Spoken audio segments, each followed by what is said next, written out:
All right, welcome to the Thrive in 30 Challenge, where you and I are going to be taking massive steps towards improving both the quality of your health and the quality of your life. Throughout these 30 days, you and I are going to use the same principles and strategies that make you a badass inside the gym and apply them when and where it really counts, because we both know that the real workout starts when you leave the gym.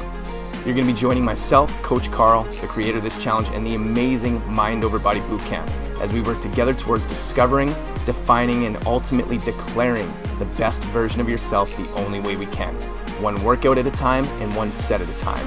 One day at a time and one step at a time. Now let's get started. 2017 was a huge year for me from a personal and professional point of view. I was freshly unemployed and trying desperately to build my own business. Now, knowing full well that I was never going to be able to do it on my own, I invested in a coach. The guy I spoke about last week, Garrett J. White. But more than just investing in Garrett, I invested in his movement. A movement that was geared towards helping men and now women to produce one thing: results.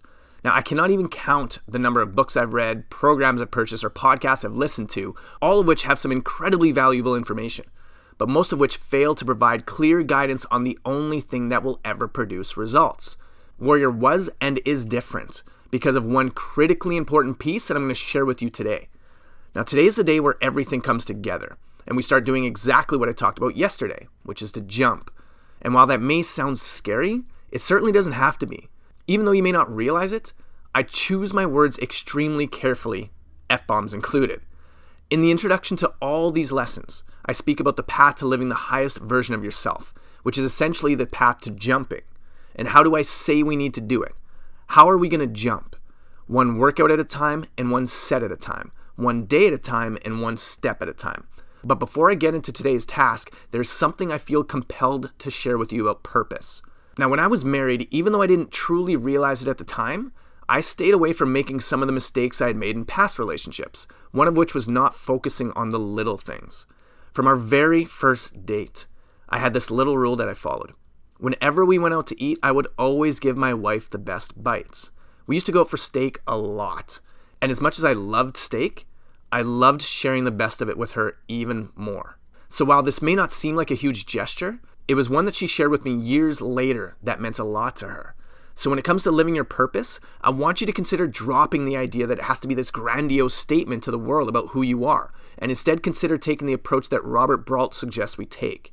And this is what he said: enjoy the little things, for one day you may look back and realize they were the big things.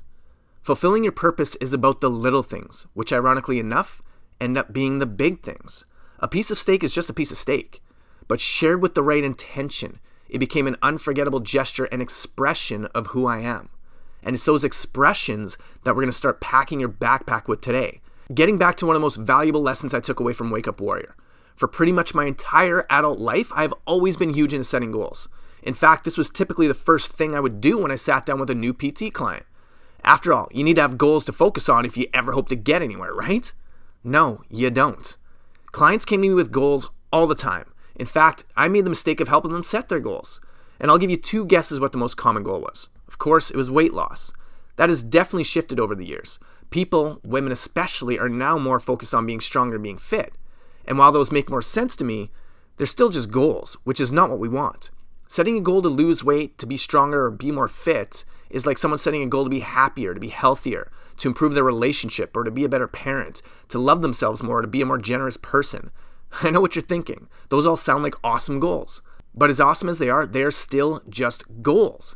And I can tell you, after working with hundreds of people and after decades of chasing goals myself, that most people will never reach their goals.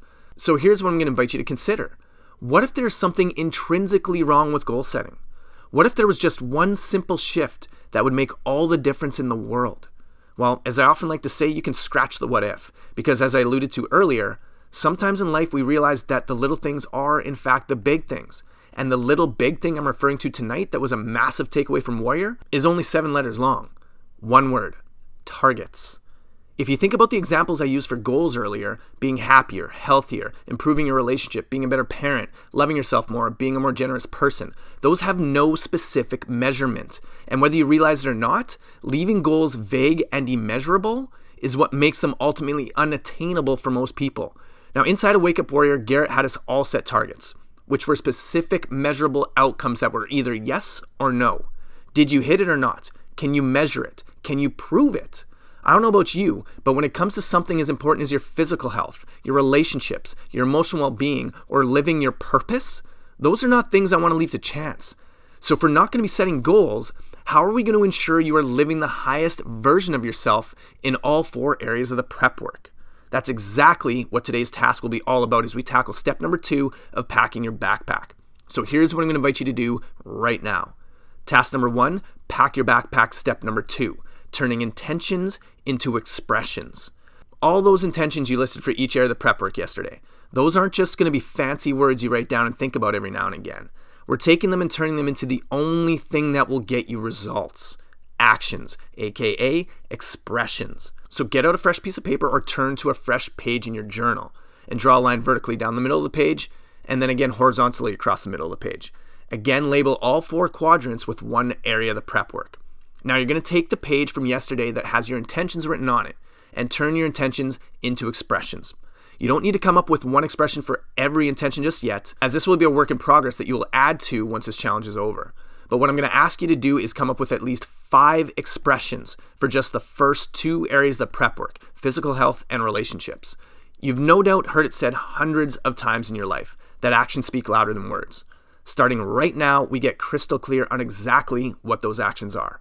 So task number 1 again is to pack your backpack. Step number 2, turning intentions into expressions.